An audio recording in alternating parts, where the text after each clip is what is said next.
اللہ تعالیٰ کا شکر ہے کہ جس نے ہمیں عقل سمجھ سے نوازا، مسلمان گھرانوں میں پیدا کیا، اسلام کو ہماری شناخت بنایا اور ہمیں اپنی پہچان دی. تو اللہ سبحانہ تعالیٰ نے ہمیں بہت ساری نعمتوں کے ساتھ اور بہت ساری صلاحیتوں کے ساتھ پیدا کیا. اگر ہم اپنے آس پاس نظر دوڑائیں تو جو کچھ بھی ہے ہمارے پاس وہ سب اللہ کا دیا ہوا ہے. کوئی بھی چیز ہماری اپنی بنائی ہوئی نہیں ہے، ہم صرف اس کو ڈھالتے. مثلا ایک سونار جب زیور بناتا ہے تو وہ صرف اس کو ڈھالتا ہے اور ایک شیپ دیتا ہے، اس کا ڈیزائن بناتا ہے. وہ سونا بناتا نہیں ہے، سونا اللہ نے بنایا. اسی طرح آپ کسی کارخانے میں جاتے ہیں، بڑی سے بڑی مشینری کو دیکھتے ہیں تو آپ مرعوب ہوتے ہیں کہ کتنی بڑی مشین لگی ہوئی، کتنی بڑی فیکٹری. لیکن انسانوں نے صرف اس کو ایک شیپ دی ہے. لوہا اللہ نے بنایا، بلکہ قرآن مجید میں آتا ہے کہ اللہ نے لوہا اتارا ہے. اور سائنٹسٹ یہ بات کہتے ہیں کہ لوہا ایک ایسی دھات ہے جو زمین کی پیدائش سے پہلے سے بننا شروع ہوئی. وہ زمین کے اندر کسی اور پلانٹ سے لایا گیا اور یہاں رکھا گیا. جیسے بہت ساری چیزیں تو زمین کے اندر زمین کی پیدائش کے ساتھ وجود میں آئیں، لیکن لوہا ایسا نہیں. انسان نے کیا کیا؟ اللہ کی بھیجی ہوئی اتاری ہوئی اس نعمت کو اپنی ضرورت کے مطابق ڈھال لیا ہے. اسی طرح اور بہت ساری چیزیں، مطلب فرنیچر دیکھ لیں، آپ کپڑا دیکھ لیں، کوئی بھی چیز چھوٹی یا بڑی، اور انسان نے جب اس کو ایک مخصوص شیپ دی، اس کو ڈھالا، تو اس میں جو عقل استعمال ہوئی وہ بھی اللہ کی دی ہوئی ہے، انسان کی اپنی نہیں.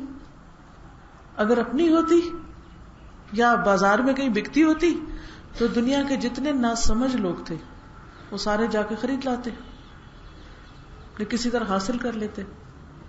لیکن ایسا نہیں، وہ اللہ ہی دیتا ہے تو آتی انسان کا. تو کہنے کا مقصد یہ ہے کہ ہمارے پاس جو کچھ بھی ہے وہ سب اللہ کا دیا ہوا ہے. انسان نے جو کچھ بنایا ہے وہ سب اللہ کے دیے ہوئے وسائل اور اس کی دی ہوئی عقل اور سمجھ سے اس نے بنایا.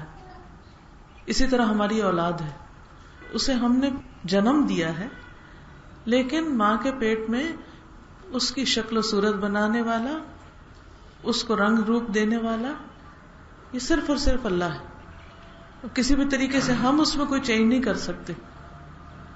وہ ماں کے پیٹ میں رحم میں جیسی چاہتا ہے صورت بناتا ہے. اس سے بھی اللہ کی قوت، اللہ کی قدرت، اللہ کا اختیار ہمیں پتہ چلتا ہے کہ اصل طاقت اسی کے پاس ہے. اسی طرح پانی جو ہم پیتے ہیں، قرآن مجید میں آتا ہے افرأیتم الماء الذی تشربون اانتم انزلتموہ من المزن ام نحن المنزلون. یہ پانی جو تم پیتے ہو کیا بادلوں سے ہم اسے اتارتے ہیں یا اس کے اتارنے والے تم؟ لو نشاء جعلناہ اجاجا، اگر ہم چاہیں تو ہم اس کو کڑوا بنا دیں، یہ پینے کے لائق ہی نہ ہو. تو اللہ نے بنایا، میٹھا بنایا، پینے کے لائق بنایا، اور ہم پیتے ہیں تو دل چاہتا ہے پینے کو اور پھر حلق سے نیچے اترتا ہے. اور اگر ذرا بھی پھیکا ہو یا کڑوا ہو یا کسیلا ہو یا ٹیسٹ لیس ہو تو پینے کو دل بھی نہیں چاہتا. پھر اسی طرح زمین جو کچھ اگاتی، کسان تو صرف بیج ڈالتا ہے، درخت اللہ اگاتا ہے، پھر اس درخت پہ پھل بھی وہی لاتا ہے، پھول بھی وہی لاتا ہے، پتے جو گر جاتے ہیں ان کی جگہ نئے پتے بھی وہی لاتا ہے. تو یہ سب کچھ کرنے والا دراصل اللہ ہے. لیکن عجیب بات ہے کہ انسان جس کا اپنا وجود بھی اللہ کا دیا ہوا ہے، جس کی اپنی ساری طاقتیں اور صلاحیتیں بھی اللہ کی دی ہوئی ہیں، جس کے پاس جو بھی نعمت ہے وہ سب اللہ ہی کی دی ہوئی ہے، پھر ایسا انسان جو سب کچھ لیتا ہے اس سے، تو جس سے وہ لے رہا ہے اسی کا شکر ادا نہیں کرتا. وہی اس کی لیسٹ پرائرٹی، سب سے آخر میں، سب سے بعد میں. اور ہم اپنے روزمرہ کی زندگی میں تجربہ کر کے دیکھ سکتے ہیں کہ ہماری پرائرٹیز میں کون کون سے کام نمبر 1 ہے. نہ صرف یہ کہ ہم خود، ہمارے بچے، ان کے لیے ان کی دنیا کی ایجوکیشن، ان کا کیریئر، ان کا بزنس، ان کی جاب، وہ مسجد میں نماز پڑھنے، اللہ کی دی ہوئی ہدایت قرآن مجید کو سمجھنے اور اللہ کے احکامات پر عمل کرنے سے کہیں زیادہ آگے. ہم ماؤں کی بھی یہی فکر ہوتی کہ بچے اس کمپیٹیٹو ورلڈ میں، اس دنیا میں جہاں ہر طرف مقابلہ ہے، سب سے آگے نکل سکے. اور وہ کس چیز کی قیمت پر، کس چیز کو سیکریفائس کر کے، بعض اوقات اپنے دین کو سیکریفائس کر کے. ٹھیک ہے، ہم نے اس دنیا میں رہنا ہے اور اس میں ہم نے اللہ کی دی ہوئی عقل، سمجھ، ان سب چیزوں کو استعمال کرنا ہے. ہم نے علم بھی حاصل کرنا ہے، ہم نے دنیا کے کام بھی کرنے ہیں، لیکن ان سب چیزوں کے ساتھ ساتھ ہمیں اللہ کا حق نہیں بھولنا، کیونکہ اگر ہم اس کو بھول گئے تو وہ ہمیں بلا دے گا. یہ بات یاد رکھنے کی. قرآن مجید میں اللہ تعالیٰ فرماتے ہیں نسوا اللہ فانساہم، انہوں نے اللہ کو بلایا، اللہ نے ان کو بلا دیا، ان کو ان کے حال پہ چھوڑ دیا. اس کے برعکس جو اللہ کو یاد کرتا ہے اللہ تعالیٰ اس کو یاد رکھتا ہے. فاذکرونی اذکرکم، تم مجھے یاد رکھو میں تمہیں یاد رکھوں گا. تم میرا شکر ادا کرو اور میری ناشکری نہ کرو. اب یہ جو بیلنس قائم کرنا ہے یہ بہت ضروری ہے، یعنی دین اور دنیا میں بیلنس قائم کرنا. دنیا چونکہ اس میں رہتے ہیں، یہ ہماری ضرورت ہے، اس لیے اس کا بھی کام کرنا ہے. اور آخرت جو ہمارا ہمیشہ کا ٹھکانہ ہے، گھر ہے، وَإِنَّ الْآخِرَةَ هِيَ دَارُ الْقَرَارِ، کہ آخرت کا گھر ہی اصل میں قرار کی جگہ. یہ تو صرف گزرگاہ ہے، یہ تو سفر ہے، ٹھکانہ نہیں ہے. بہت سے لوگ آ رہے ہیں، جا رہے ہیں، تھوڑے عرصہ دنیا میں ٹھہرتے پہ چلے جاتے ہیں. ایک وقت ہوتا ہے، ایک بچہ پیدا ہوتا ہے، دنیا میں آتا ہے، ہم اس کو اپنی نظروں کے سامنے بڑا ہوتے دیکھتے ہیں، پھر وہ جوان ہو جاتا ہے، پھر وہ بوڑھا ہو جاتا ہے، دنیا سے چلا جاتا ہے. بعض اس سے پہلے ہی چلے جاتے ہیں، رہتا کوئی بھی نہیں ہے. پیغمبر بھی آئے تو چلے گئے اور بڑے بڑے بادشاہ بھی آئے تو چلے گئے، رہا کوئی بھی نہیں. کل من علیہا فان، ہر ایک کو فنا ہے، ہر ایک نے جانا ہے. کل نفس ذائقۃ الموت، ہر نفس نے موت کا ذائقہ چکھنا ہی چکھنا ہے. اس سے کسی کو بھی انکار نہیں، اس میں کسی کو شک ہے ہی نہیں. لیکن کتنی عجیب بات ہے کہ اس حقیقت کو جاننے کے باوجود، سمجھنے کے باوجود ہم اس کی طرف سے آنکھ بند رکھتے ہیں اور دنیا میں اس طرح رہتے ہیں گویا ہم نے واپس نہیں جانا. نہیں، واپسی تو لازم ہے.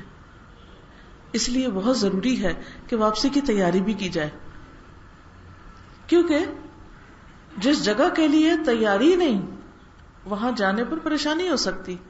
دنیا میں بھی اگر آپ ایک چھوٹا سا سفر کریں اور بعض اوقات ایک معمولی سی چیز بھی اگر آپ ساتھ نہ رکھیں تو کتنی پریشانی ہوتی. مجھے اچھی طرح یاد ہے، ایک دفعہ میں حج پہ یا عمرے پہ گئی تو پین کلر نہیں رکھا. میں نے کہا وہاں کے زیادہ اچھے ملتے ہیں تو کیا پین کلر بھی یہاں سے اٹھاؤں، وہیں سے لے لوں گی. اب ہوا کیا، آپ سب کو جو گئے ہیں ان کو تجربہ ہوگا کہ جب آپ جاتے ہی عمرہ کرتے ہیں تو اس کے بعد ہر شخص کو پین کلر کی ضرورت پڑتی. پاؤں بھی تھک جاتے ہیں، جسم بھی، اور لگتا بخار چڑھ گیا، اور بعض اوقات ساتھ ہی فلو بھی شروع ہو جاتا ہے. اینی وے، اب جہاں ہم ٹھہرے ہوئے تھے وہیں نیچے تھی فارمیسی، لیکن اس میں ہر وقت اتنا رش، اتنے لوگ، لیکن اس تکلیف کی حالت میں کھڑا کون ہو کہ وہ دوائی خریدے؟ وہ کاؤنٹر خالی ہو تو آپ دوائی خریدیں. اب وہ دیکھ کے دل گھبرا جاتا تھا کہ اچھا پھر نماز کے بعد لے لیں گے، اب لے لیں گے، تب لے لیں گے. اور پھر اس کے بعد جب میں نے وہ لی تو میرا خیال ہے کہ چھوٹا سا پتا تھا جو 15 ریال کا آیا. تو جب میں نے اس کو پاکستانی روپے کے ساتھ کیلکولیٹ کیا تو میں نے کہا یہ کیا.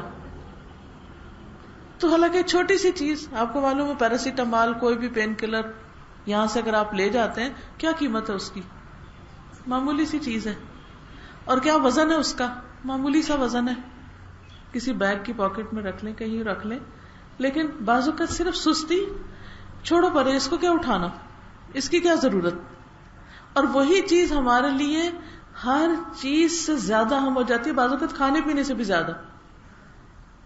کیونکہ آپ جب تھکے ہوئے ہوتے ہیں، بیمار ہوتے ہیں، تکلیف میں ہوتے ہیں، آپ کو نہ کھانا پینا اچھا لگتا ہے، نہ آپ کو نیند آ رہی ہوتی ہے، آپ کچھ بھی نہیں کر پا رہے ہوتے، آپ کو بس وہ ایک گولی چاہیے جس کو آپ نے معمولی سمجھا تھا. یہی حال ہے آخرت کے سفر کے لیے. بعض اوقات ہم کہتے ہیں یہ تو معمولی سی چیز ہے، اس کے بغیر بھی گزارا ہو جائے گا. میں نے حج کیا ہوا، نماز پڑھتی ہوں، اور کیا کرنا ہے مجھے، تو یہ تو چھوٹی چھوٹی بات ہے.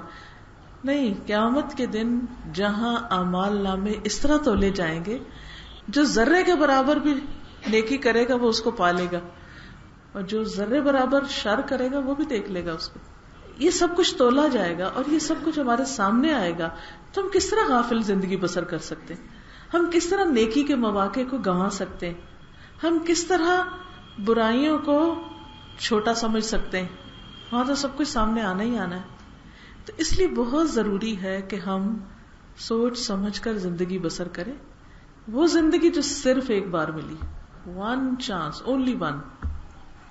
دو بھی ہوتے تو ہم کہتے چلو ایک زندگی دنیا کو دے دیتے ہیں اور ایک آخرت کو دے دیں گے. اب بات یہ ہے کہ یہی 24 گھنٹے کا دن ہے، اسی کے اندر دنیا اور آخرت دونوں کو ساتھ لے کے چلنا ہے، ایک ہاتھ میں ایک اور دوسرے میں دوسرا. اس کے بغیر گزارا نہیں. اللہ کے حق بھی دینے، بندوں کے بھی دینے، اپنی ذات کا حق بھی دینا. ہم اس ٹرائنگل کے بیچ میں ہیں اور اس سے باہر نہیں نکل سکتے. لیکن یہ سب کچھ کرنے کے لیے ہمیں علم کی ضرورت ہے، جاننے کی ضرورت ہے، کہاں کس وقت کیا کرنا چاہیے. اسی کا نام حکمت ہے. قرآن مجید میں اللہ تعالیٰ فرماتے ہیں یؤتی الحکمت من یشاء، اللہ جس کو چاہتا ہے حکمت دیتا ہے، اور جس کو حکمت مل گئی فقد اوتی خیرا کثیرا، اس کو تو بہت بڑا خیر میں سے حصہ مل گیا، اس کو بہت بڑی بھلائی مل گئی. یہ کیا ہے حکمت، جس کو سب سے بڑا خزانہ کہا گیا، سب سے بڑی نعمت کہا گیا؟ یہ وہی سمجھ بوجھ ہے کہ جس کے نتیجے میں انسان یہ فیصلہ کرتا ہے اس وقت مجھے کیا کرنا چاہیے، رات کو کیا کرنا چاہیے، دن کو کیا کرنا چاہیے، سورج نکلنے سے پہلے کیا کیا کر لینا چاہیے، سورج غروب ہونے کے فوراً بعد کیا کرنا چاہیے، کوئی بیمار ہو تو مجھے کیا کرنا چاہیے، کسی نے مجھے ہرٹ کیا تو کیا کرنا چاہیے، کہاں صبر کرنا ہے، کہاں شکر کرنا ہے، کس چیز کو اگنور کرنا اور کس چیز کو بہت امپورٹنس دینی. یہ سب چیزیں حکمت سے آتی ہیں. اللہ سبحانہ وتعالیٰ نے اپنے پیغمبر محمد صلی اللہ علیہ وسلم پر اپنی کتاب اتاری، حکمت اتاری، اور انہوں نے اس کی باقاعدہ تعلیم دی ہے. اللہ تعالیٰ قرآن پاک میں فرماتے ہیں لقد من اللہ علی المؤمنین اذ بعث فیہم رسولا من انفسہم، اللہ نے مومنوں پہ بہت بڑا احسان کیا جب ان کے اندر ایک رسول انہی میں سے بھیجا، یتلو علیہم آیاتہ ویزکیہم، جو ان پر اس کی آیات پڑھ کے سناتا ہے اور ان کا تزکیہ کرتا ہے، ویعلمہم الکتاب والحکمت، اور انہیں کتاب اور حکمت کی تعلیم دیتا ہے. تو یہ جو حکمت ہے، یہ جو وزڈم ہے، یہ جو سمجھ بوجھ ہے کہ کس وقت میں کیا کرنا ہے، اللہ کے رسول صلی اللہ علیہ وسلم نے اس کی باقاعدہ تعلیم دی ہے. وہ تعلیم آج کتابوں کے اندر ہے، ہم اس کو پڑھتے نہیں، ہم اس کو سمجھتے نہیں، اس سے فائدہ نہیں اٹھاتے. لہذا نقصان کیا ہو رہا ہے کہ ایک طرف ہم اپنی زندگیاں گزار رہے ہیں، کبھی اچھی کبھی بری، ایک دن اچھا ایک دن نہیں اچھا، صبح موڈ اچھا شام کو نہیں اچھا، کبھی کسی حال میں کبھی کسی حال میں، کبھی ہم لاسٹ ہوتے ہیں کبھی پریشان ہوتے ہیں، چھوٹی سی بات ہوتی ہے سمجھ نہیں آ رہی ہوتی اب کریں کیا. تو اس کا حل کیا ہو؟ اس کا حل یہی ہے کہ جو اللہ نے اپنے رسول کے ذریعے کتاب اور حکمت بھیجی ہے اور جس کی انہوں نے تعلیم دی ہے، اس تعلیم کو حاصل کریں اور اس راستے کی طرف نکلیں، اور اپنی زندگی میں کچھ نہ کچھ وقت اس کام کے لیے مخصوص کریں، مقرر کریں. انسان کو اللہ نے جو عقل دی ہے اس بنا پر اس کی فضیلت سارے لوگوں سے زیادہ ہے، ساری مخلوق پر اس کی فضیلت ہے اس بنا پر کہ اللہ نے انسان کو عقل اور سمجھ دی. لیکن ہماری عقل اور سمجھ کس چیز میں استعمال ہو رہی؟ کہاں ہم زیادہ عقل مند بنتے ہیں؟ عقل مند تو وہ ہے نا جو بڑے فائدے کی طرف جائے اور چھوٹی چھوٹی چیزوں کو چھوڑ دے. ایک دفعہ میں کسی کے بارے میں پڑھ رہی تھی، والمارٹ ایک بہت بڑا سٹور ہے کینیڈا میں اور پورے نارتھ امریکہ میں بلکہ اس کی برانچز ہیں. والمارٹ کا اونر کون ہے بھلا؟ اینی اس کی ایک کوٹ پڑی کہیں کہ اگر $5 کا نوٹ میرے ہاتھ سے چھوٹ کے گر پڑے زمین پر تو میں اس کو اٹھانے میں وقت ضائع نہیں کروں گا. میں اس کو اٹھانے میں وقت ضائع نہیں کروں گا کیونکہ میرا وہ منٹ بھی $5 سے زیادہ قیمتی. کیونکہ وہ کیلکولیٹ کرتے ہیں نا کہ جو شخص سال میں اتنا کماتا ہے وہ پھر ایک دن میں کتنا کماتا ہے اور پھر ہر گھنٹے میں کتنا کماتا ہے اور ہر منٹ میں اس کی آمدنی کتنی بڑھ رہی ہوتی ہے. تو مجھے بڑی حیرت ہوئی اس کی کہ وہ کہتا ہے کہ اس نوٹ کو اٹھانے میں اور اس کے پیچھے بھاگنے میں وقت ضائع نہیں کروں گا کیونکہ اتنی دیر میں وہ وقت کہیں اور لگاؤں گا تو اس سے کہیں زیادہ کما لوں گا اور زیادہ بہتر حاصل کر لوں گا. لیکن ہم لوگ اس طرح کیوں نہیں سوچتے کہ ہم دنیا کی حقیر اور چھوٹی چھوٹی چیزیں اور معمولی چیزوں کے پیچھے اتنا وقت ضائع کر دیتے ہیں, اتنی زندگی کھپا دیتے ہیں, اتنی لگا دیتے ہیں کہ اسی وقت کو اگر ہم اپنی آخرت کے کمانے میں لگائیں تو کیا کچھ حاصل نہ کر پائیں. مثلا ایک شخص جب سبحان اللہ و بحمدی سبحان اللہ العظیم پڑھتا ہے یا سبحان اللہ پڑھتا ہے تو اس کے لیے جنت میں ایک پودا لگا دیا جاتا ہے. لیکن ہم بعض اوقات فضول باتوں میں فلاں نے مجھے یہ کیوں کہہ دیا, وہ ہوتا کون ہے جو یہ کہے مجھے, اسی چیز میں ہم وقت لگائے جاتے ہیں, اس کو سناتے ہیں, اس کو بتاتے ہیں, اس کو کہتے ہیں, اس کو کہتے ہیں. حالانکہ اللہ کے رسول صلی اللہ علیہ وسلم کو اللہ تعالیٰ نے نسخہ بتایا تھا. ہمیں پتا ہے کہ یہ لوگ آپ پر جو باتیں کرتے ہیں اس سے آپ کا سینہ تنگ ہوتا ہے, تو اس کا علاج کیا ہے کہ آپ اپنے رب کی تسبیح بیان کیجیے. گویا غم کا علاج تسبیح میں ہے. اور ڈائریکٹلی بتا دیا گیا کہ جب لوگ باتیں بنائیں تو اس وقت آپ اللہ کی تسبیح میں اپنا وقت لگائیں تو غم چلا جائے گا. لیکن ہمیں یہ نسخہ نہیں پتا کیونکہ ہم نے قرآن کو اس نظر سے پڑھا نہیں, اس کو دیکھا نہیں کہ اللہ کی تسبیح, اللہ کا ذکر, اللہ کی حمد و ثنا یہ انسان کے ان سارے زخموں کے اوپر ایک مرہم کی حیثیت رکھتی, اللہ کی یاد دلوں کے اطمینان کا ذریعہ بنتی. تو اس لیے بہت ضروری ہے کہ ہم اپنی پرائرٹیز سیٹ کریں. کون سی چیز ہمیں فائدہ دینے والی ہے, کون سی چیز ہمیں لانگ ٹرم فائدہ دینے والی, کس چیز کے پیچھے ہم نے اپنا وقت لگانا ہے اور کس چیز کے پیچھے وقت نہیں لگانا. اور جب دو چیزیں سامنے آ جائیں تو ان میں سے کس کو ہم نے چننا ہے, کس چیز کو اختیار کرنا ہے. یہ ساری باتیں حکمت اور عقل مندی کی باتیں, اور اس حکمت میں اضافہ قرآن و سنت کی تعلیم کرتی. ایک حدیث سے ہمیں پتہ چلتا ہے کہ انسان جب اللہ کی طرف آتا ہے, اللہ تعالیٰ کی طرف رجوع کرتا ہے, اللہ کا ذکر کرتا ہے, تو اللہ تعالیٰ کس طرح اس کی مشکلات آسان فرماتا ہے. سنن ترمذی کی روایت ہے, ابو ہریرہ رضی اللہ عنہ روایت کرتے ہیں, حدیث قدسی ہے کہ اللہ تعالیٰ نے فرمایا, اے ابن آدم, اے آدم کے بیٹے, تم اپنے آپ کو میری عبادت کے لیے فارغ کر لو, یعنی وقت نکالو میری عبادت کے لیے, میں تمہارے دل کو بے نیازی سے بھر دوں گا. اور یہ بے نیازی اور قناعت اتنی بڑی صفت ہے کہ انسان کے سارے غم ہی دور ہو جاتے ہیں. بہت سے غموں کی بنیاد یا وجہ لالچ ہوتی اور دل کا کہیں اطمینان نہ پانا, کسی چیز پہ راضی نہ ہونا, جو کچھ بھی مل جائے پھر بھی روتے رہنا. آج کیا وجہ ہے کہ وہ بھی رو رہا ہے جس کے پاس 2 وقت کا کھانا نہیں, اور وہ بھی رو رہا ہے جس کے پاس 2 وقت کا کیا, ایک ٹائم پر ایک نہیں کئی کھانے, وہ بھی رو رہا ہے. تو پھر فرق کس چیز کا ہے؟ فرق اسی چیز کا نا کہ بے نیازی کتنی ہے اندر. اور فرمایا اور تمہارا فقر دور کر دوں گا. فقر ہوتی محتاجی, یعنی دل کے اندر یہ احساس کہ میری بہت ضروریات ہیں اور وہ پوری نہیں ہو رہی. لیکن اگر تم ایسا نہیں کرو گے, یعنی اللہ کی عبادت کے لیے وقت نہیں نکالو گے, تو میں تمہارے دونوں ہاتھ کاموں میں مشغول کر دوں گا, ہر وقت تمہارے اوپر کام رہیں گے, اور اس کے باوجود میں تمہارا فقر دور نہیں کروں گا. یعنی تم کام بھی کر رہے ہوگے, محنت بھی کر رہے ہوگے, تمہارے ہاتھوں میں بھی بہت کچھ ہوگا, لیکن دل کے اندر وہ جو احساس ہے کہ میرے پاس کچھ نہیں یا کم ہے یا اور ہوتا, وہ نہیں ختم ہوگا. اس لیے اصل غنا دل کا غنا ہوتا ہے, اصل اطمینان دل کا اطمینان ہوتا ہے. دوسرا فائدہ دین کی طرف آنے کا، اللہ کی طرف آنے کا یہ ہے کہ اللہ تعالیٰ اس بندے کی حفاظت کا ذمہ لے لیتے ہیں، اس کی جان مال اولاد کی حفاظت ہوتی ہے۔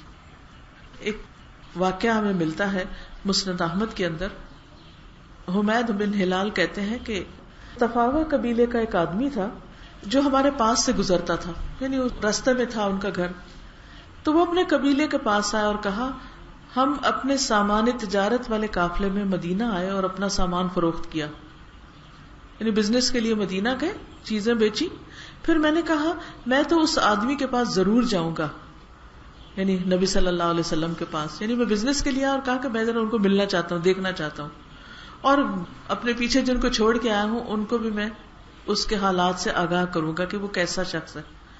تو میں رسول اللہ صلی اللہ علیہ وسلم کے پاس پہنچا، آپ نے مجھے ایک گھر دکھایا کہ ادھر آؤ میں تمہیں ایک گھر دکھاؤں، اور فرمایا کہ ایک عورت اس گھر میں رہتی تھی، وہ 12 بکریاں اور کاتنے کا تکلا، یعنی کہ سوت کاتنے کا، جس کے ساتھ وہ بنائی کا کام کرتی تھی، چھوڑ کر مسلمانوں کے ایک فوجی دستے میں ان کے ساتھ چلی گئی۔ یعنی جب وہ جا رہے تھے تو انہوں نے کہا کہ چلو میں بھی کوئی کھانا بنا دوں گی یا مرم پٹی کر دوں گی یا کچھ خدمت کر دوں گی، ساتھ چلی گئی۔ جب واپس آئی تو اس کی ایک بکری گم گئی اور وہ تکلا جو تھا وہ گم گیا، مسنگ تھا۔ کہنے لگی اے میرے رب، تو نے اپنے رستے میں نکلنے والے کی حفاظت کی ضمانت دی ہے اور میری تو بکری اور تکلا گم ہو گیا، میں کیسے مانوں کہ تیرا وعدہ سچا ہے؟ اب میں تجھے قسم دے کے تیرا ہی واسطہ دے کے تجھ سے اپنی بکری اور تکلا مانگتی ہوں کہ میری چیز مجھے واپس مل جائے، میں تیرے رستے میں گئی تھی۔ پھر رسول اللہ صلی اللہ علیہ وسلم رب سے اس کے مطالبے کی شدت کا تذکرہ کرنے لگے کہ وہ عورت کس طرح کی فریادیں کر رہی تھی کہ اللہ میں تیرے رستے میں گئی تھی، میری چیز مجھے واپس ملنی چاہیے۔ پھر فرمایا اس کی بکری اور اس کی طرح کی ایک اور بکری، اس کا تکلا اور اس کی طرح کا ایک اور تکلا اسے مل گیا، یعنی اس کی دعاؤں کی وجہ سے اس کی یہ دنیا کی چیزیں بھی واپس آ گئی۔ اگر تو چاہتا ہے تو اس کے پاس چلا جا اور خود اس سے پوچھ لے جا کے کہ اس کے ساتھ یہ واقعہ پیش آیا ہے۔ تو وہ بولا میں نے کہا کہ بلکہ میں آپ کی بات کو سچ سمجھتا ہوں، مجھے جا کے پوچھنے کی ضرورت نہیں، جو آپ نے بتایا ٹھیک ہے، میں مان گیا۔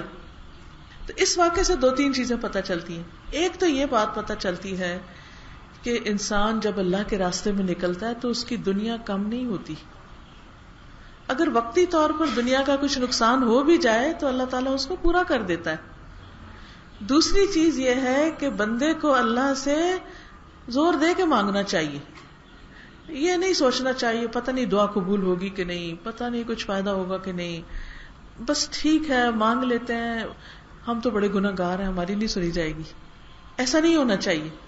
ہم کچھ بھی ہیں، ہم اللہ کے بندے ہیں نا، اللہ کا در چھوڑ کے کہاں جائیں گے؟ اگر وہ نہیں سنے گا تو کس کو سنائیں گے؟ اسی نے تو پیدا کیا ہمیں۔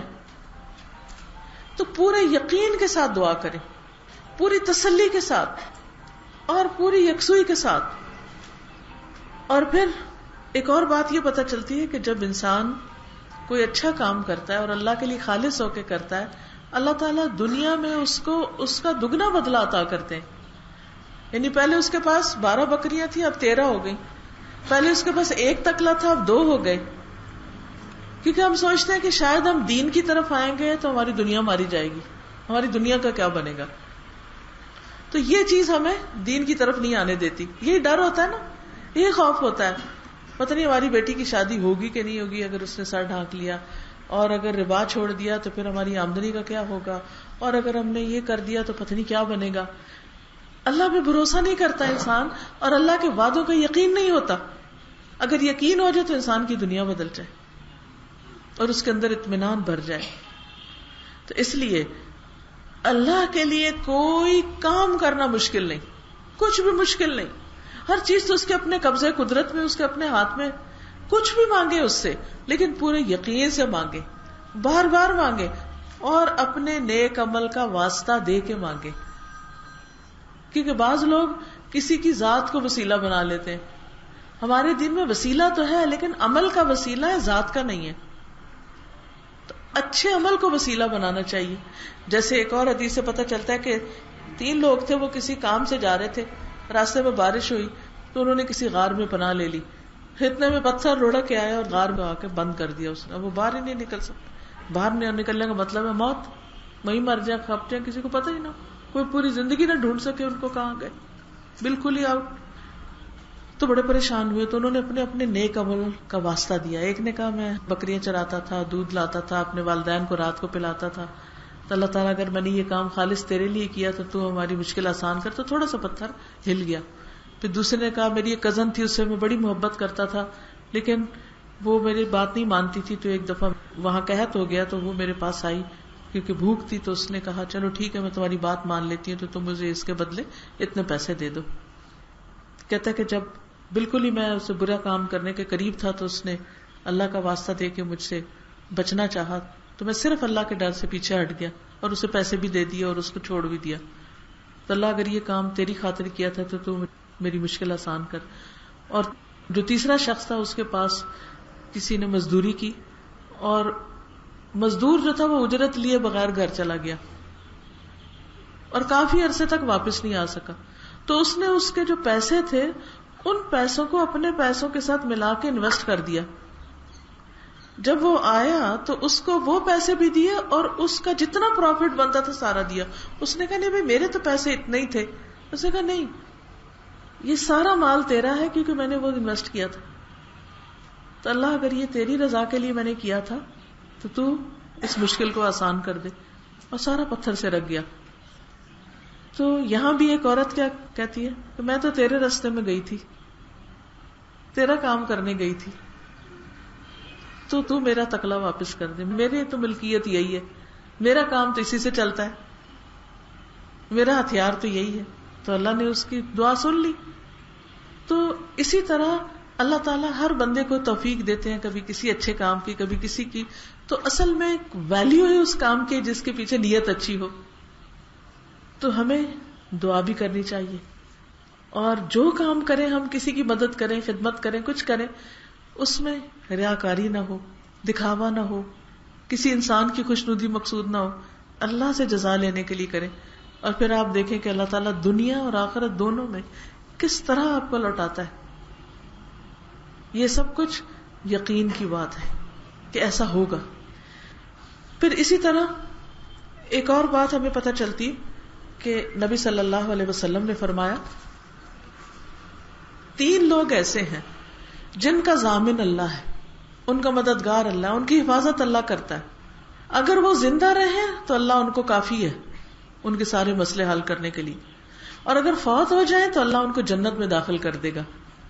ایک وہ شخص جو اپنے گھر میں سلام کر کے داخل ہو, عادت بنا لے کہ اندر آنا ہے تو سلام کرنا ہے. اکثر گھروں میں یہ رواج نہیں رہا, سلام نہیں رہا.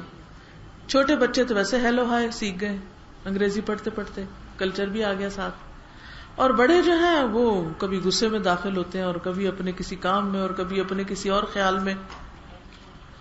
تو وہ جو سلام کلچر ہے وہ ختم ہوتا جا رہا ہے. دیکھنے کو تو چھوٹی سی بات ہے, اچھا اتنی بڑی بات کہ جو سلام کر کے داخل ہو وہ اللہ کی ضمانت میں, اللہ کی حفاظت میں. کیونکہ آپ دیکھیے کہ سلام کا مطلب کیا ہے, السلام علیکم, تم پر سلامتی ہو, تم سلامت رہو, تمہاری جان مال عزت ہر چیز محفوظ رہے. اب گھر میں بندہ داخل ہو رہا ہے, سارے گھر والوں کو دعا دے کے داخل ہو رہا ہے. دوسرا آتا ہے وہ بھی سب کو دعا دیتا ہے. تیسرا آتا ہے, اب دیکھیے کہ ہمیں یاد بھی نہیں ہوگا کہ ہم دعا دے رہے ہیں, لیکن دعائیں آ رہی ہیں آ رہی ہیں آ رہی ہیں. دن میں اگر گھر والوں کو 10 دفعہ سلامتی کی دعا مل جائے تو اور کیا چاہیے, ان کو کہاں سے نقصان ہوگا, گھروں کی حفاظت ہوگی نا. ہم سمجھتے ہیں کہ اگر ہم ان کو کسی کمپنی سے سیکیور کروا لیں گے یا کوئی الارم لگ جائے گا تو شاید زیادہ سیکیورٹی ہو جائے. ٹھیک ہے, توکل کرنا, اس سے پہلے انسان کو دروازے بند رکھنے چاہیے, وہ بھی ہے, لیکن اصل سلامتی جو ہے وہ اللہ کے ذکر سے آتی. دوسرا شخص جو نماز کے ارادے سے مسجد کی طرف چلا, بس اللہ اس کا ضامن ہے, وہ اللہ کی حفاظت میں. تیسرا وہ جو اللہ کے راستے میں نکلا, دین سیکھنے کے لیے, سکھانے کے لیے, کسی کی مدد کرنے کے لیے, حج کے لیے, عمرے کے لیے.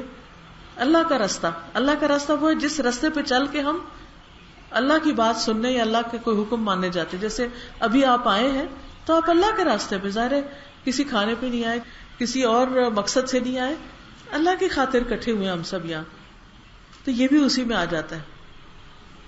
پھر ایسے لوگ فرشتوں کا ساتھ پاتے ہیں. ابو ہریرہ رضی اللہ عنہ سے روایت ہے کہ رسول اللہ صلی اللہ علیہ وسلم نے فرمایا، جب بھی کوئی شخص گھر سے باہر نکلتا ہے اس کے دروازے پر 2 جھنڈے ہوتے ہیں، ایک جھنڈا فرشتے کے ہاتھ میں، ایک جھنڈا شیطان کے ہاتھ میں. اگر وہ اللہ کی پسند کی جگہ کے لیے نکلتا ہے تو فرشتہ جھنڈا لے کے اس کے پیچھے نکلتا ہے، اور جب تک واپس نہیں آتا وہ فرشتے کے جھنڈے کے نیچے ہوتا ہے. اور اگر وہ اللہ کی ناپسندیدہ جگہ کے لیے نکلتا ہے، کسی حرام کام، غلط کام، بے حیائی کے کام، فضول کام، تو شیطان جھنڈا لے کے اس کے پیچھے نکلتا ہے، وہ شیطان کی فوج بن جاتا ہے، اور جب تک وہ واپس نہیں آتا وہ شیطان کے جھنڈے کے نیچے ہوتا ہے. تو جب بھی گھر سے نکلے یہ سوچ کے نکلے کہ میں کس کام کے لیے جا رہا ہوں. تو جب آپ اچھے کام کے لیے نکلیں گے تو اللہ کی طرف سے خاص مدد اور پروٹیکشن حاصل ہوگی آپ کو. فرشتے اپنے پر بچھاتے ہیں، پروں کا سایہ کرتے ہیں ان لوگوں کے لیے جو اللہ کا دین سیکھنے کے لیے کسی جگہ پر جمع ہوتے ہیں. حدیث میں آتا ہے، زر بن حبیش کہتے ہیں، میں صفوان بن اسال کی خدمت میں حاضر ہوا.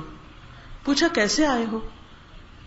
میں نے کہا علم حاصل کرنے کے لیے، کچھ سیکھنے کے لیے آیا ہوں. فرمایا میں نے رسول اللہ صلی اللہ علیہ وسلم کو یہ فرماتے ہوئے سنا، جو شخص بھی علم کی طلب میں اپنے گھر سے نکلے فرشتے اس کے عمل کو پسند کرنے کی وجہ سے اس کے لیے اپنے پر پھیلاتے ہیں. ایک معنی یہ کیا گیا کہ نیچے پھیلاتے، ایک یہ کہ اس کے اوپر سایہ کرتے ہیں. یعنی جیسے مرغی ہوتی ہے نا تو پر پھیلا کے بچوں کو نیچے لے لیتی ہے، کیوں؟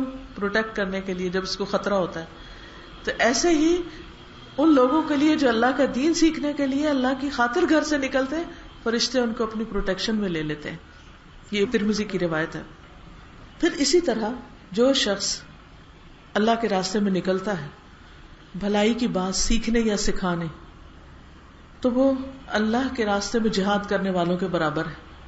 ابو ہریرہ کہتے ہیں، میں نے رسول اللہ صلی اللہ علیہ وسلم کو یہ فرماتے ہوئے سنا، جو میری اس مسجد میں صرف اس لیے آئے کہ بھلائی کی بات سیکھے یا سکھائے، یعنی مسجد نبوی میں اچھی بات سیکھے یا سکھائے، وہ راہ خدا میں لڑنے والے کے برابر ہے.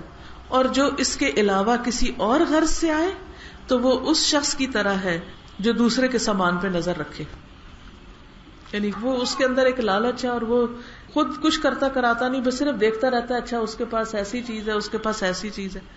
مثلا یہ ایسے ہی ہے نا کہ جیسے ایک شخص محنت نہ کرے، کام نہ کرے، لیکن وہ کبھی کسی کا کپڑا دیکھے کیا پہنا ہوا ہے، کبھی کسی کا بیگ دیکھے کیسا ہے، کسی کا زیور دیکھے کیا ہے، بس وہ دوسروں کے چیز پہ نظر رکھے لیکن خود کوئی ایفرٹ نہ لگائے یا خود کچھ نہ کرنے والا. تو جو لوگ اللہ کے گھر میں اس نیت سے نہیں جاتے، یعنی نماز تو نماز ہے لیکن مسجد صرف نماز کی جگہ نہیں ہے، وہ علم کا مرکز بھی ہے، تو اس لیے ایسا شخص جو ہے وہ کوئی خیر نہیں پاتا. پھر ایک اور روایت میں آتا ہے، طبرانی کی روایت ہے، ابو امامہ بیان کرتے ہیں، نبی صلی اللہ علیہ وسلم نے فرمایا، جو شخص صبح کے وقت اس لیے مسجد کی طرف نکلا کہ بھلائی سیکھے یا سکھائے، اس کو پورا حج ادا کرنے کے برابر اجر ملے گا. بھلائی سیکھے یا سکھائے دونوں میں ہی خیر ہے، چاہے آپ سیکھنے والے یا سکھانے والے، اجر میں کمی نہیں. ایک اور حدیث میں آتا ہے کہ علم والوں کے لیے تمام مخلوق بخشش کی دعا کرتی ہے، حتیٰ کہ سمندر میں مچھلیاں بھی اس کے لیے دعائیں کرتی ہیں. تو اب آپ سوچئے کہ ہم ہر وقت کیا چاہتے ہیں، کوئی ہمارے لیے دعا کرے، کوئی نیک شخص مل جائے، کوئی عبادت گزار ہو، تو ہماری ایک تمنا ہوتی ہے، خواہش ہوتی ہے کہ یہ ہمارے لیے بھی دعا کر دے. لیکن جو شخص علم حاصل کرتا ہے، اللہ کے راستے میں نکلتا ہے، تو اللہ تعالیٰ کے حکم سے چونٹیاں، مچھلیاں، ہر چیز اس کے لیے دعائیں شروع کر دیتی ہیں. آٹومیٹیکلی وہ دعا شروع کر دیتی ہے کہ اللہ ان کے لیے خیر کر، ان کی مشکل آسان کر. پھر اسی طرح وہ فرشتے جو عرش اٹھائے ہوئے ہیں، وہ فرشتے جو عرش اٹھائے ہوئے ہیں، عرش کے ارد گرد گھومنے والے فرشتے بھی، طواف کرنے والے بھی، وہ اللہ کی حمد کے ساتھ اس کی تسبیح بیان کرتے ہیں. اور اس کے علاوہ کیا کرتے ہیں؟ ان لوگوں کے لیے بخشش کی دعا کرتے ہیں جو ایمان لائے اور جو اللہ کے راستے پہ چلے. اور وہ کیا کہتے ہیں کہ یا اللہ تو انہیں جہنم کے عذاب سے بچا. بہت ہی خوبصورت آیتیں. یہ ہے سورۃ المؤمن، آیت نمبر ہے 7-8. ہمارے لیے دعا کرے. ایک ہے کوئی انسان دعا کرے، ہم سمجھتے ہیں وہ نیک ہے، اللہ ہی جانتا ہے کتنا نیک ہے. ہمارا حسن ظن ہی ہوتا ہے نا کچھ لوگوں کے بارے میں کہ بڑے نیک ہیں. پھر زمین کی مخلوق دعائیں کرتی ہے، سمندر کی مچھلیاں دعائیں کرتی ہیں، لیکن اس ساری مخلوق کے اندر سب سے اونچا درجہ ان فرشتوں کا ہے جو عرش اٹھائے ہوئے ہیں. اللہ سبحانہ و تعالی کا عرش اپنے اوپر اٹھائے ہوئے ہیں. اس سے بڑی کوئی سعادت ہوگی؟ اس سے بڑی کوئی نوکری ہوگی؟ اس سے بڑا کوئی درجہ ہوگا؟ اس سے بڑا کوئی مقام ہوگا کہ کوئی عرش اٹھائے ہوئے ہو؟ اگر ہمیں قرآن نہیں بتاتا تو ہم سمجھتے ایسے ہی کوئی بات بنا رہا ہے. اللہ تعالیٰ فرماتے ہیں الذین یحملون العرش، وہ جو عرش اٹھائے ہوئے ہیں، ومن حولہ، اور جو عرش کے آس پاس ہیں، ارد گرد ہیں، وہ کیا کرتے ہیں؟ یسبحون بحمد ربہم، ان کا ورد، ان کا ذکر ہر وقت کیا ہے؟ اپنے رب کی حمد کے ساتھ تسبیح کرنا. تسبیح کرتے رہتے ہیں اپنے رب کی حمد کے ساتھ، ہر وقت ذکر میں مشغول ہیں. وَيُؤْمِنُونَ بِهِ، اور وہ اپنے رب پہ ایمان رکھتے ہیں، ایمان لاتے ہیں. ان کے ایمان سے بڑھ کے کس کا ایمان ہوگا؟ اور کیا کرتے ہیں ذرا سوچئے. وَيَسْتَغْفِرُونَ لِلَّذِينَ آمَنُوا، ایمان والوں کے لیے استغفار کرتے ہیں، ان کی بخشش کی دعائیں کرتے ہیں. وہ عرش کے پاس والے فرشتے کیا کہتے ہیں؟ ربنا وسعت کل شیء رحمتا وعلما، اے ہمارے رب تیری رحمت اور علم ہر چیز پہ چھایا ہوا ہے، ہر چیز کو تو جانتا بھی ہے، کوئی چیز تجھ سے چھپی ہوئی نہیں، اور تیری رحمت بھی ہر چیز پہ حاوی ہے. فاغفر للذین تابوا، تو بخش دے ان کو جو توبہ کرتے ہیں، جو پلٹ آتے ہیں، گناہوں کی زندگی گزارتے گزارتے ان کو خیال آ جاتا ہے، چھوڑ کے واپس آ جاتے ہیں. اور کیا کرتے ہیں؟ واتبعوا سبیلک، تیرے راستے کی پیروی کرتے ہیں، تیرے راستے پہ چل پڑتے ہیں. تو انہیں بخش دے، تو انہیں معاف کر دے، تو ان کی غلطیوں سے درگزر فرما. وقہم عذاب الجحیم، اور انہیں جہنم کے عذاب سے بچا لے. اور دعائیں مانگتے ہیں، ربنا، اے ہمارے رب، وَأَدْخِلْهُمْ جَنَّاتِ عَدْنٍ، انہیں عدن کے باغوں میں داخل کر. کتنا پیار آتا ہے ان فرشتوں پر جو ہمارے لیے دعائیں کرتے ہیں کہ اللہ ان توبہ کرنے والوں اور تیری طرف لوٹ آنے والوں اور تیرے رستے پہ چلنے والوں کو تو باغوں میں داخل کر. الَّتِي وَعَدتَّهُمْ، جس کا تو نے ان سے وعدہ کر رکھا ہے. وَمَنْ صَلَحَ مِنْ آبَائِهِمْ، اور ان کے باپ دادا میں سے جو کوئی نیک ہوا. وَأَزْوَاجِهِمْ، اور ان کی بیویاں یا شوہر. وَذُرِّيَّاتِهِمْ، اور ان کی اولادیں بھی. اِنَّكَ أَنْتَ الْعَزِيزُ الْحَكِيمُ، بے شک تو زبردست ہے، حکمت والا ہے. وَقِهِمُ السَّيِّئَاتِ، اور انہیں برائیوں سے بچا لے، آئندہ بھی برائیوں سے بچا لے، پھر نہ اس راستے پہ واپس چلے جائیں. وَمَنْ تَقِ السَّيِّئَاتِ يَوْمَئِذٍ، اور جس کو تو اس دن برائیوں سے یا برائیوں کے برے نتیجے سے بچا لے گا. فقد رحمتا، پس تحقیق تو نے اس پر رحم فرمایا. وذالک هو الفوز العظیم، اور یہی دراصل بہت بڑی کامیابی، اس سے اوپر کوئی کامیابی ہے ہی نہیں کہ انسان اس دن ذلت سے بچ جائے، اللہ کی ناراضگی سے بچ جائے، جہنم سے بچ جائے اور جنت میں اس کو جگہ مل جائے. لیکن یہ کس صورت میں ہے؟ کس کے لیے ہے؟ ایمان لائے، توبہ کرے، اللہ کے راستے پہ چلے، تو یہ ساری سعادت حاصل ہوگی. اس لیے بہت ضروری ہے کہ ہم اپنی دنیا کے باقی سارے کاموں میں سے کچھ نہ کچھ وقت نکال کر اس کے لیے اپنے آپ کو اللہ کے دین کو سمجھنے کے لیے کہ اس راستے پہ ہم چلتے رہیں، اپنے آپ کو خالص کریں تاکہ فرشتوں کی دعاؤں کے مستحق بن سکے. پھر جنت کا رستہ آسان ہو جاتا ہے. نبی صلی اللہ علیہ وسلم نے فرمایا، صحیح مسلم کی روایت ہے، کہ جو شخص ایسے رستے پہ چلا جس میں وہ علم تلاش کرتا ہے، اللہ تعالیٰ اس کے لیے اس کے ذریعے جنت کا رستہ آسان کر دیتے ہیں. پھر جب اکٹھے ہو کے لوگ بیٹھ کے اللہ کے دین کو سیکھتے سکھاتے ہیں تو اس کا فائدہ، یہ بھی صحیح مسلم کی روایت ہے، رسول اللہ صلی اللہ علیہ وسلم نے فرمایا، جو لوگ اللہ کے گھروں میں سے کسی گھر میں اللہ کی کتاب کی تلاوت کرتے ہیں، اس کی تعلیم میں مصروف ہوتے ہیں، ان پہ سکینت نازل ہوتی ہے، سکینت اترتی ہے، رحمت انہیں ڈھانپ لیتی ہے، فرشتے انہیں گھیر لیتے ہیں، اور اللہ ان کا ذکر اپنے پاس موجود فرشتوں میں کرتے ہیں. یعنی وہ جو عرش اٹھانے والے اور عرش کے گرد طواف کرنے والے، ان میں ان کو یاد کرتے ہیں. اور جس شخص کو اس کے اپنے اعمال نے پیچھے کر دیا تو اس کا نسب اسے آگے نہیں بڑھا سکتا کہ وہ کس کا بیٹا ہے، کس خاندان سے ہے، کتنا مال و دولت رکھتا ہے، کیا اس کا سٹیٹس ہے. اللہ کے ہاں یہ کسی کا بھی کچھ کام نہیں آئے گا اگر اللہ تعالی کے اطاعت گزار یا فرما بردار کوئی نہ ہو. پھر آپ دیکھیے کہ یہ دین کا کام ایسا کام ہے کہ انسان اگر اپنے پیچھے کچھ آثار چھوڑ جاتا ہے تو وہ بھی اس کے لیے صدقہ جاریہ بنتے ہیں. یعنی اب دیکھیں کہ انسان جو اپنے مال دولت ویسے چھوڑ جاتا ہے وہ تو وارثوں میں تقسیم ہو جاتی ہے. کتنا بھی آپ چھوڑ دیں وہ تو سارے وہ لے جائیں گے، اور پتہ نہیں آپ کو یاد کریں گے بھی یا نہیں کریں گے. پھر وہ کس میں اڑائیں گے؟ وہ تو اپنی عیش و عشرت میں اڑائیں گے، وہ تو اپنی دنیا بنائیں گے. محنتیں آپ نے کی، لے وہ گئے، آپ کے ہاتھ میں کیا آیا؟ لیکن اگر آپ اسی مال کا کچھ حصہ اللہ کے راستے میں لگائیں گے تو ابو ہریرہ رضی اللہ تعالیٰ عنہ فرماتے ہیں کہ رسول اللہ صلی اللہ علیہ وسلم نے فرمایا، مومن کے مرنے کے بعد بھی جن اعمال اور نیکیوں کا ثواب اسے ملتا ہے ان میں سے چند اعمال یہ ہیں: علم جو لوگوں کو سکھا کے پھیلایا، جو صالح اولاد چھوڑی، نیک اولاد چھوڑی.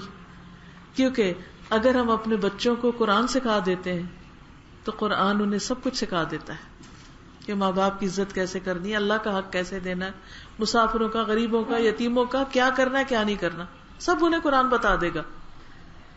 تو جو نیک اولاد چھوڑی، اور قرآن کریم جو میراث میں چھوڑا، یا کوئی مسجد بنائی، یا مسافر خانہ بنایا، یا کوئی نہر جاری کی، یا جیتے جاگتے صحت اور تندرستی کی حالت میں اپنی کمائی میں سے کچھ صدقہ کیا، ان سب کا اجر اسے مرنے کے بعد ملتا رہے گا، جاری رہے گا.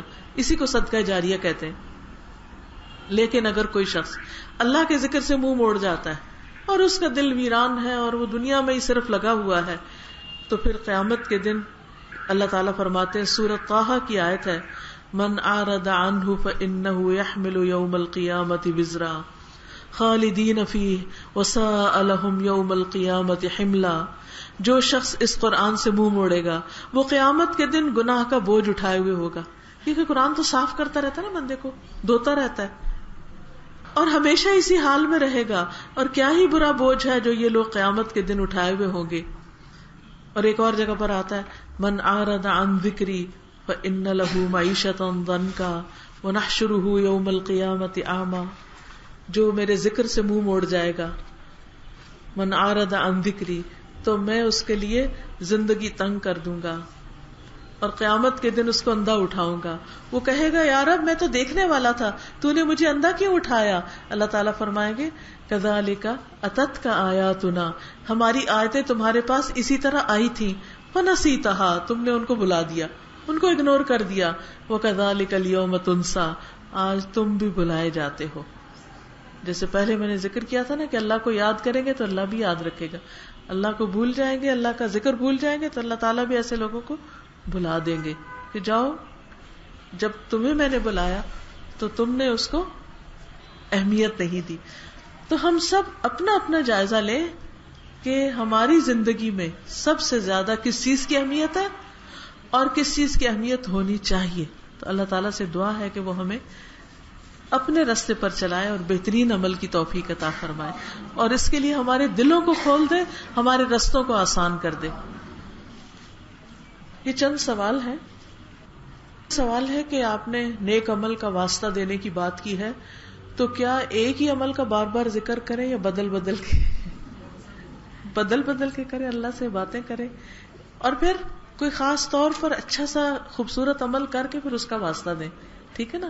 یعنی ہو سکتا ہے ہم نے پچھلے جو عمل کیے وہ اتنی کانشیسلی نہ کیے ہوں، تو چھپا ہوا صدقہ، اپنی پسند کی چیز کا صدقہ، چھپ کے نفل پڑھنا، اللہ کو رو کے یاد کرنا، ماں باپ کی خدمت، ان کے ساتھ حسن سلوک، جو ہمارے ساتھ اچھا نہ کرے اس کے ساتھ اچھا کرنا.